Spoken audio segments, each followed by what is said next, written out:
నమస్తే ట్రేడర్స్. ఈరోజు మనం కన్సిస్టెన్సీ రూల్ మీకు సింపుల్గా ఎక్స్ప్లెయిన్ అయితే చేస్తాం. మనము ఎగ్జాంపుల్కి తీసుకొని చెప్తున్నాను. లూసిడ్ ఫ్లెక్స్ అకౌంట్ 25K, దాంట్లో 50% కన్సిస్టెన్సీ ఉంది అనమాట. ఇప్పుడు 50% కన్సిస్టెన్సీ అంటే మనము సింపుల్గా టోటల్ ప్రాఫిట్ ఎంత, 1250 టార్గెట్ డివైడెడ్ బై 0.5 వేస్తే 1250 ఇంటూ 0.5 వేస్తే మనకి 625. ఇది మనకి 50% అనమాట ఒక డే.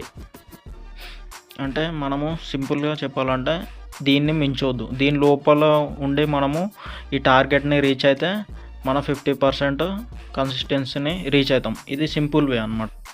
ఒకవేళ సపోజ్ మనకి 40% ఉందనుకోండి కన్సిస్టెన్సీ, సేమ్ ఇదే మనము 1250 ఇంటూ 0.4 వేస్తే మనకి ఆన్సర్ వస్తుంది. ఆన్సర్ ఎంత వస్తుంది చూద్దాం. ఇది వచ్చింది 500 వచ్చింది.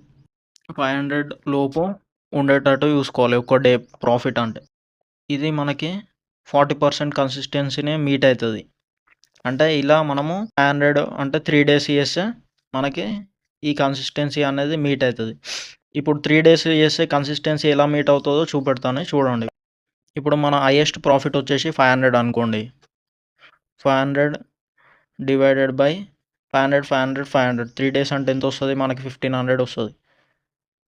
ఇప్పుడు సేమ్ 0.33 వచ్చింది. అంటే మనకి 40% లోపే వచ్చింది. అంటే 33% వచ్చింది కన్సిస్టెన్సీ. అంటే మనం 40% లోపే ఉన్నాం.